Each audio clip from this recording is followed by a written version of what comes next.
ফিল্মের কাজ করা তো ছেড়ে দিয়েছি, অনেক দিন হয়ে গেল করি না আর। আর অরিফ্লেম থেকে দেখো কাজ করেছিলাম, আগে ভালো কাজ করতাম, তো সেই জন্য অরিফ্লেম থেকে আমাকে গিফট পাঠিয়েছে, ভীষণই ভালো লাগছে। দেখা যাক কি গিফট আছে। সৌমি চেষ্টা করে যাচ্ছে খুলতে। এটা হলো এবার এইটা, এটা হাতে করে পারবো না। এটা আমি তো ভাবতে পারিনি সত্যি সত্যি গিফট পেলাম। দেখা যাক কি গিফট পেয়েছি। এই তো এবার খুলে গেছে। Happiness your way.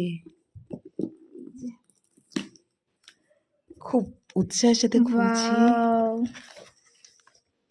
কার্ড, এটা একটা হানি মিল্ক সাবান, এখানে দিয়েছে জাসমিন হ্যান্ড ওয়াশ, হ্যান্ড আর বডি ওয়াশ। ওয়াও, এখানে কি এটা শার্পনার, আর এটা মনে হয় ফেস পাউডার। হয়তো বা